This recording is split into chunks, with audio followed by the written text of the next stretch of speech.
policy brief supports a decision maker into choosing among possible courses of action. In this video, we show what constitutes a good set of policy options. In particular, we are interested in, firstly, the number of policy options, secondly, how feasible and realistic they are, thirdly, the capabilities and organizational mandate of the decision maker, fourthly, the coherence between the policy analysis and the policy recommendations, and finally, the structure and balance of the policy options. For the first one, presenting a decision maker with a single policy option would typically be a bad choice. But also, presenting him 12 options would also be unwise. Therefore, in most cases, you should limit yourself to 3 or 4 policy options. Next, a policy option that is not feasible nor realistic is not a real option.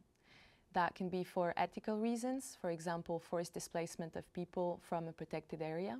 It can be for financial reasons, or it can be for both, for example, building a wall between two countries to address climate migration. Third, as discussed in the video on choosing the right target audience, it is essential that your policy options only involve measures that your decision maker can actually take from a legal, financial, or political perspective.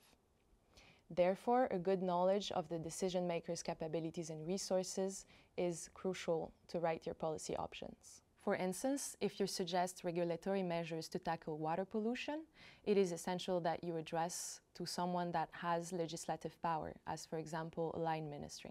Fourthly, adequate coherence between your policy analysis and your policy options imply that each and every dimension of your policy analysis leads to a policy option, and that each policy option clearly follows from your policy analysis.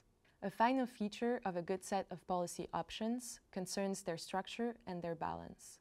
On one hand, policy options should involve different domains and scales of action, without too much variation in key parameters. For example, if we want to support sustainable consumption, it might require a mix of economic support, national regulation, and awareness raising. On the other hand, a holistic analysis of the problem leads to options that are balanced. For example, proposing 3 options on a national level and just 1 at the municipal level, or again, 1 option that is prohibitively expensive and 3 relatively cheap, would be an unbalanced approach. In conclusion, firstly, a targeted decision maker should have a real choice. The options should be feasible and realistic, as well as limited in 3 or 4 in number. Secondly, the options should be adapted to the capabilities and organizational mandate of the decision maker.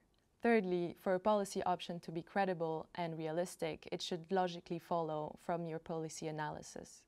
And finally, your set of policy options should be diverse and balanced.